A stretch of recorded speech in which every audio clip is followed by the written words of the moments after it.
Hello, dear teachers. It is a pleasure to be here with you today to talk about the book Right, a little bit about the book Right. My name is Carlos Mendez. I am the English specialist at Piedrasanta for the DAP, the Departamento de Asesoría Pedagógica for Editorial Piedrasanta. It is a pleasure for me to share a little bit of how to use the book Right with you. Let's begin. Something very important that we need to keep in mind as teachers who are going to use Write is that Write is a series that was designed for pre-elementary school and also elementary school and up to middle school and high school, 11th grade, or in what we call in Guatemala, quinto bachillerato. So for pre-elementary school, we have Start Write A, then we have Write 1, Write 2, for second grade, third grade, fourth grade, fifth grade. And something very important is to look at the design. In Colombia, this is a Colombian series. In Colombia, elementary school finishes at fifth grade, and sixth grade is considered to be middle school. That's why we notice that the grade for sixth grade has a different design, because we can notice that at that age, probably kids are more interested in things that are not so childish. So that's why the design changes a little bit. So that is very important. Don't worry about the change in design. It means that they have considered that for sixth grade they should have a different design. Okay. Some important buzzwords for this session. Book exploration. We as teachers should always explore our books in the outside, in the inside, to get to know them so that we prepare better for working with our kids. Okay, dosage. Okay, now that I have explored my book, how am I supposed to distribute the content throughout the year? Okay, the structure. How is this content structured? And which methodologies should I begin using so that I make my students love the language and love learning English? Okay, so by the end of this session, the idea is that you have become familiar with the book Right that you're going to be using. Okay, okay, something very important about Right that I want you to keep in mind is that Right has the student book and the workbook integrated in the same book. So in the front, you are going to have access, no matter which one you're using, to your student book, and on the back, you're going to have your workbook.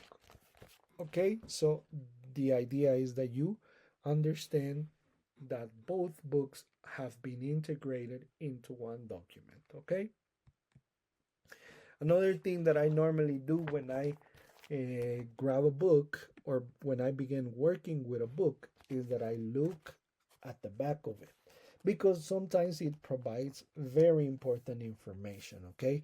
Information that the authors have written for us to keep in mind as teachers.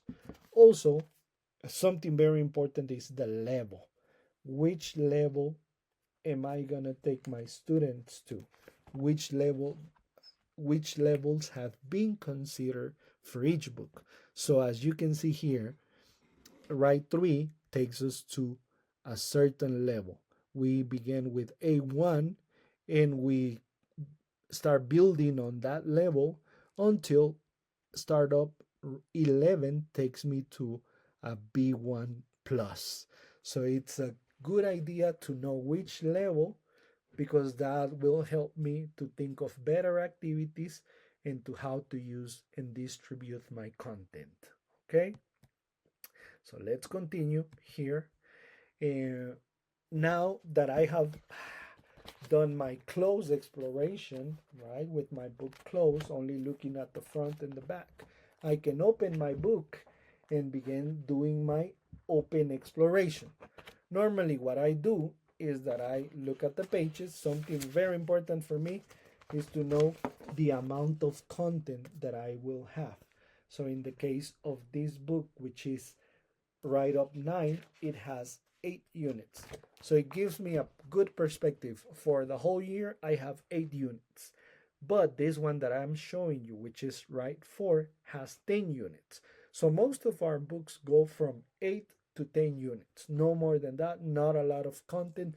That gives you a good opportunity for you as an English teacher to develop your content, to have enough time to practice and to make your students use the language.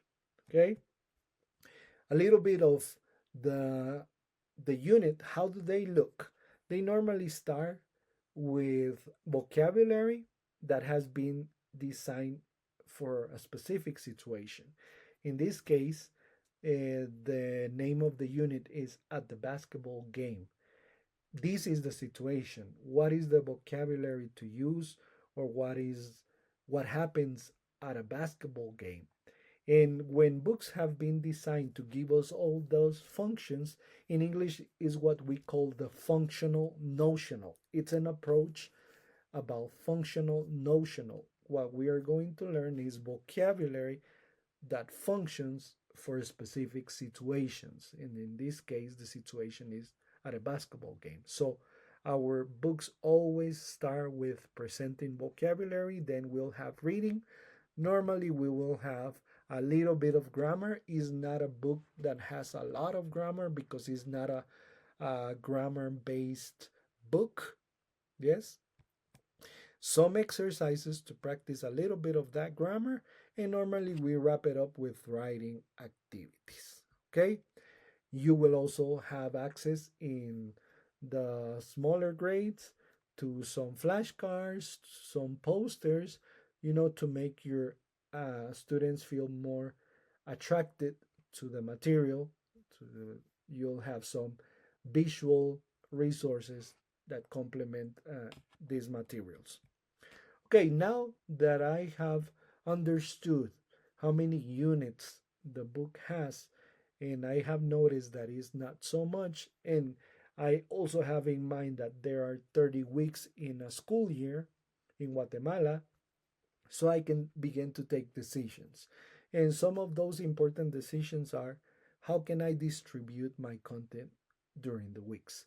Normally, with Write, you'll have access to 3 weeks to complete a unit. So, no rush, but also don't go too slow.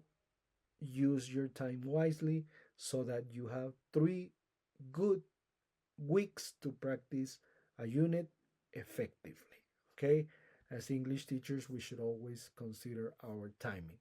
Okay, let's continue talking a little bit about the methodology for this book. And in this case, the main methodology is the communicative approach. The communicative approach is an invitation for us as English teachers to develop 4 main skills in our students where they're learning a language. They want to learn a language because they want to be able to communicate, to express their ideas, to share their feelings in an oral way, or sometimes in a written way. That's why the communicative approach invites us to do a lot of speaking. How our students communicating through speaking, communicating through writing. But students also want to be able to communicate with others by reading what they have to communicate, by listening to what they have to say. So we have reading and listening. So going back, communicative approach, the main idea is that we develop those 4 skills in our classrooms equally, right? You might ask, where is the grammar? Where is the vocabulary? Well, in everything that we read, in everything that we listen to, in everything that we speak or that we talk about or that we even write, there is grammar because we cannot communicate without grammar and vocabulary.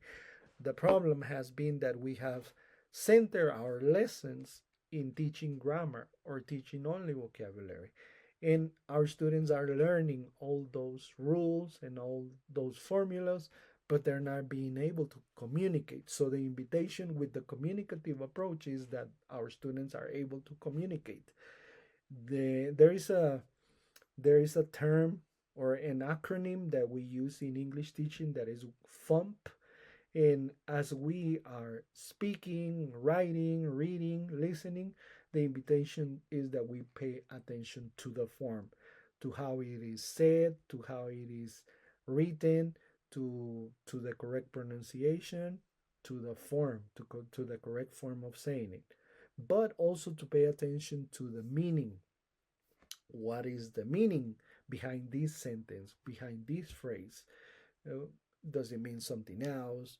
Does it mean a different thing in a different context? Who uses, that's another one, who uses this sentence? In what context?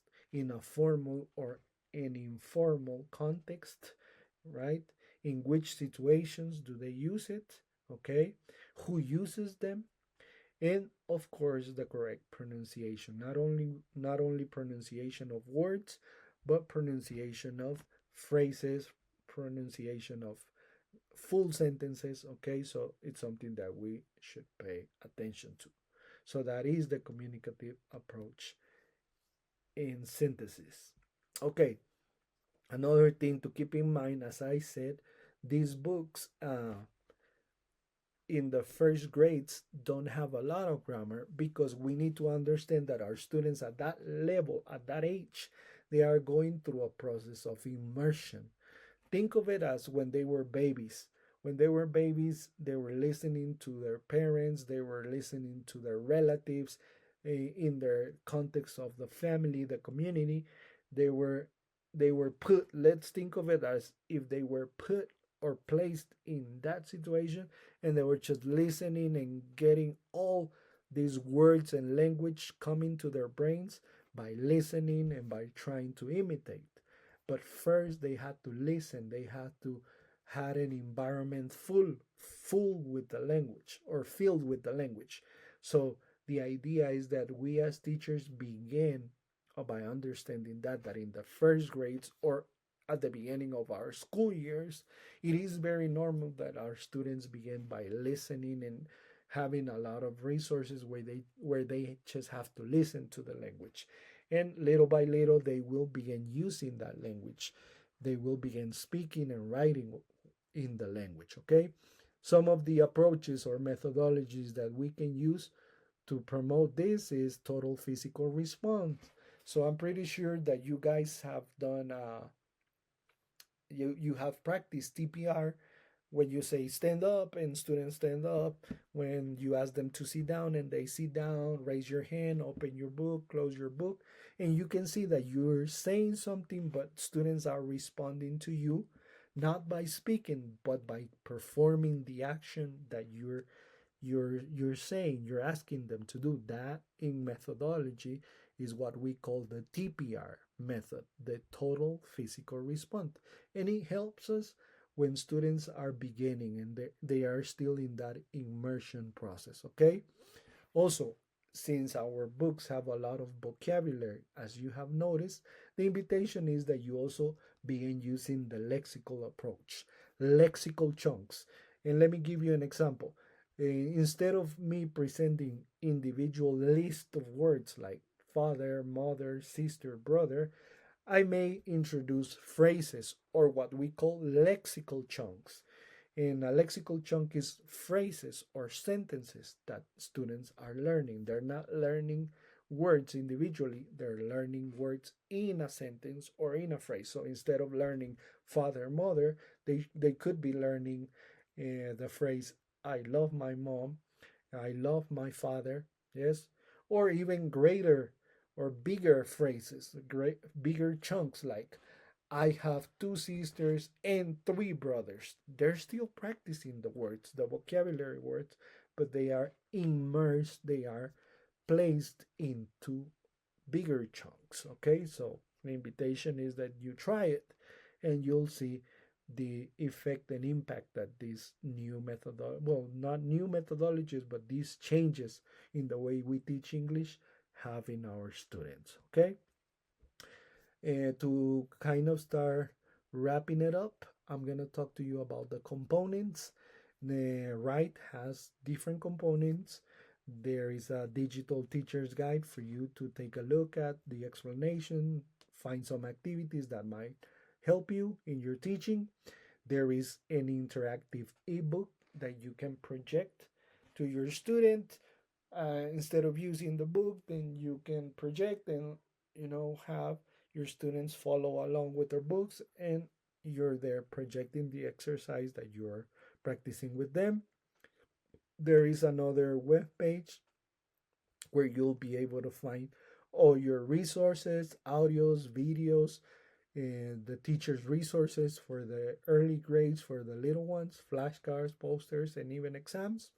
And these two digital environments, Ave Educar and Educar Virtual, we will send you access through an email with your password so that you can have access to these materials. Okay.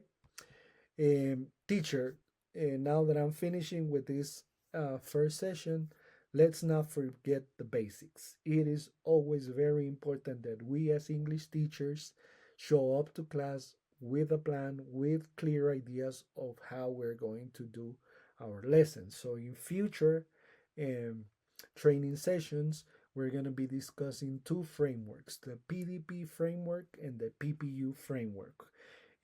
As English teachers, we normally divide these four skills, reading, listening, speaking, and writing, into two sub skills, reading and listening, the receptive skills, speaking and writing, the productive skills. So each of these frameworks help us to make it more vivid and more evident that we are getting the results expected in each of these four skills. Okay.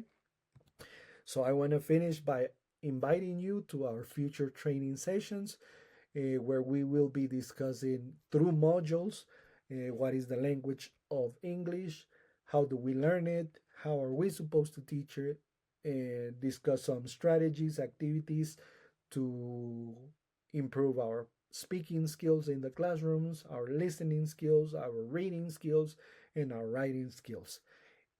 So I want to send you this invitation so that you can join us online and participate and improve your skills.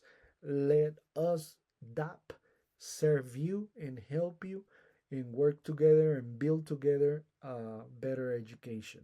It has been an honor, and thank you so much for your attention and for watching this video. Big hugs from DAP Piedrasanta.